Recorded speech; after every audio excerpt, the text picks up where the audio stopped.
Salam à toutes et à tous. Donc aujourd'hui, on va revenir sur la récente cabale contre le Maroc orchestrée par Amnesty International.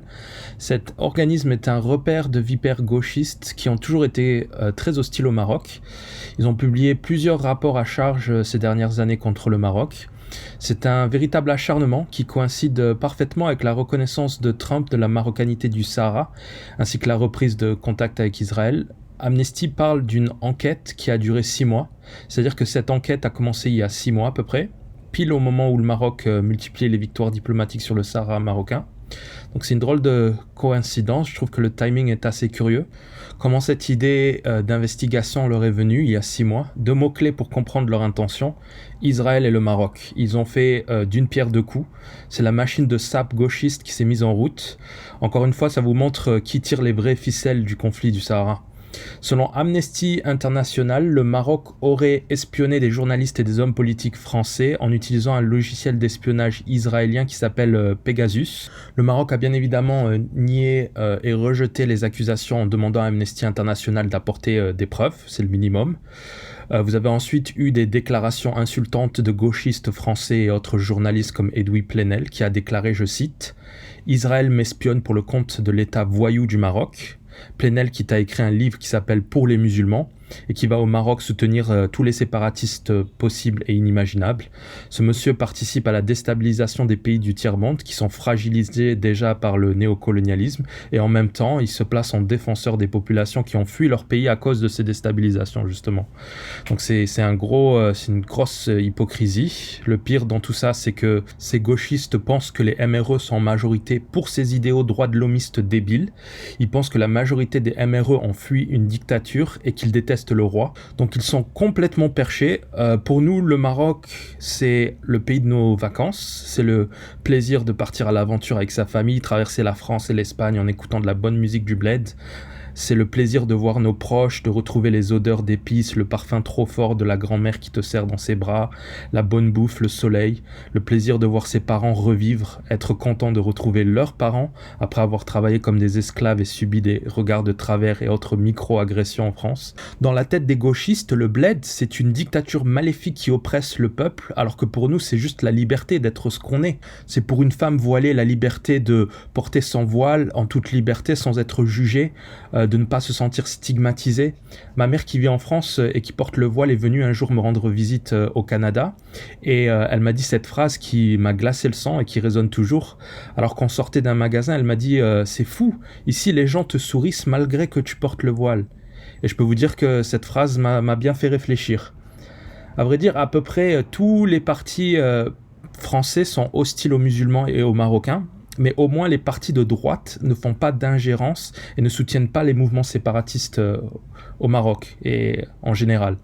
La gauche française soutient les mouvements indépendantistes au Rif, au Sahara marocain. Si vous êtes un MRE et vous votez pour un parti de gauche, c'est comme si vous votiez contre le pays de vos ancêtres en fait. Et je vous en veux pas d'ailleurs parce que vous faites ce que vous voulez, mais surtout parce que beaucoup de MRE ne le savent pas en fait, ne savent pas les prises de position des partis traditionnels de gauche par rapport à la politique étrangère. Ce sont des partis qui, oui, ils soutiennent l'autodétermination de tous les peuples bêtement, sans comprendre, sans voir les manipulations et sans essayer de comprendre justement le contexte. C'est juste une réaction primaire. Donc je l'ai assez dit dans mes vidéos, le socialisme pour moi est une maladie mentale. Ce sont des gens qui préfèrent des Marocains pauvres en France que riches chez eux. Un bon musulman est un musulman pauvre qui ferme sa bouche. Ils veulent des soumis, c'est la France des soumis en fait. Les gauchistes détestent les Qataris, ils sont pas assez pauvres à leur goût. Moi je voterai pour des micro-partis comme celui d'Asselineau, le gars qui est contre l'Union Européenne. Il est pour le Frexit, il veut mettre en l'air cette association de brigands et ça me va très bien d'ailleurs. Regardez ma vidéo sur le mont Tropique pour comprendre de quoi je parle.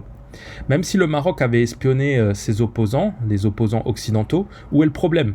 Tous les câbles de télécommunication qui partent du nord de l'Afrique vers l'Europe appartiennent aux Européens. Ce qui fait qu'ils ont accès à toutes les télécommunications, toutes les communications téléphoniques du sud de la Méditerranée. Fabrice Epelboin, est-ce que c'est vrai que nous ne sommes pas sans moyens? Est-ce que de temps en temps, les Américains qui sont une puissance colonisatrice, dites-vous, ils ont quand même besoin un peu de nous. Est-ce qu'on a de bons espions pour eux ? Mais nous sommes aussi une ancienne grande puissance colonisatrice. Pour reprendre la carte des câbles que vous montriez au début de l'émission, bon nombre de ces câbles, notamment ceux qui irriguent l'Afrique de l'Ouest et le Moyen-Orient, appartiennent à la France. Et pour écouter ces zones-là, oui, sur ces câbles, la plupart de ceux qui longent la côte ouest africaine et beaucoup de ceux qui vont irriguer le Moyen-Orient, tout ça, ça nous appartient. Et pour écouter tout ce petit monde, il faut passer par la France. Donc effectivement, ça nous donne des moyens d'échanger des renseignements, mais au milieu de ça, c'est plutôt du renseignement qui est de l'ordre géopolitique, politique, militaire. C'est de la défense ? C'est de la défense ou de l'attaque, mais ça n'est pas ce qu'évoquait ma collègue, du renseignement économique. Les États-Unis ont créé la NSA qui est justement spécialisée dans les écoutes. Les Américains nous écoutent, écoutez les Européens. Et les Chinois écoutent les Américains qui nous écoutent, écoutez les Européens. C'est les poupées russes le truc, donc c'est vraiment de l'hypocrisie pure. Ne vous laissez pas intimider par cette affaire, c'est une énième tentative de l'Europe de déstabiliser et intimider le Maroc. Et c'est une tentative qui nous vient de la gauche européenne et droits de l'homiste. C'est une campagne de démolition contre Israël et le Maroc à un moment où des discussions importantes sont en train d'avoir lieu au Congrès américain pour justement débloquer les ventes d'armes et aider et les aides que Trump a promis au Maroc. J'ai officiellement averti tous mes proches de ne plus jamais voter pour cette gauche. J'aurais voulu que ma chaîne ait plus d'impact pour avertir le plus de monde possible, mais je vais désormais dédier mon temps et mon énergie à faire en sorte que l'on respecte le Maroc en Occident, parce que c'est très important. On ne peut pas cracher sur mon pays d'origine en cachette et chercher mon vote en même temps, c'est impossible. Vous avez vu ma vidéo sur Mélenchon quand on a envahi les vidéos de certains ténors de la France insoumise en posant la même question 1000 fois, à savoir êtes-vous pour l'autodétermination au Sahara marocain ? Beaucoup de supporters étaient gênés car c'est des hypocrites. Ces hypocrites savent que c'est un terrain dangereux. Il faut que cette gauche qui a tiré profit de nos malheurs et de notre division pendant si longtemps se rende compte que nous ne sommes pas un bloc homogène décervelé qui ne pensons qu'en termes d'aide sociale. Nous sommes des citoyens avec l'intérêt de notre pays d'origine à cœur. Ils préfèrent nous voir comme des prolétaires esclaves en France plutôt que comme des chefs d'entreprise capitalistes au Maroc. Cette gauche d'hypocrites qui, je le rappelle, est à l'origine de la colonisation. La gauche française a théorisé la colonisation. Les démocrates américains se sont battus pour préserver l'esclavagisme dans le sud des États-Unis. Et aujourd'hui, ces gens se prétendent les défenseurs des opprimés et des minorités. Ils sont la raison du sous-développement dans nos pays d'origine, de l'immigration de masse et du racisme. Ils ont inventé le racisme, le concept de race supérieure qui a le devoir de civiliser les races inférieures. C'est un concept de gauche. Si Mélenchon avait été au pouvoir en 2017, Renault et Peugeot n'auraient pas pu s'installer au Maroc. La gauche française est une machine à créer des pauvres, et c'est un Canadien qui vous le dit. Je vis dans un pays capitaliste et libéral où tu as juste à traverser la route pour trouver du travail, pour reprendre la célèbre phrase de Macron. Si des gens comme Mélenchon avaient été au pouvoir aux États-Unis et en Europe dans les années 90, la Chine n'aurait jamais eu le niveau de développement qu'elle a aujourd'hui. La mondialisation et le libéralisme a permis de sortir des centaines de millions de Chinois du sous-développement. Des usines françaises qui s'installent au Maroc ramènent non seulement du capital, mais surtout des connaissances et du savoir-faire qui permet au pays de recopier les technologies et innover pour ensuite développer sa propre industrie.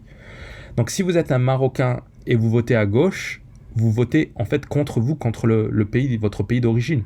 Vous votez pour un parti qui vous rend pauvre, qui souhaite faire de vous des assistés et des éternelles victimes. Parce qu'au final, ce qui provoque le racisme, c'est un sentiment de supériorité. Dans les années 90, on appelait vulgairement les Chinois en France des bols de riz. On disait d'eux qu'ils fabriquaient des chaussures pour un bol de riz. Aujourd'hui, les Chinois construisent leur propre station spatiale. Ils font peur et inspirent le respect en Occident et ailleurs. C'est donc le développement et l'argent qui éradiquent le racisme. J'ai fait une vidéo sur comment le Maroc pourrait s'inspirer par exemple de l'industrie cinématographique coréenne pour changer son image. C'est le progrès et le développement au Maroc qui permettra d'éradiquer le racisme en France. Voilà, c'est tout pour aujourd'hui. Abonnez-vous si ça vous a plu et je vous dis à la prochaine pour une autre vidéo.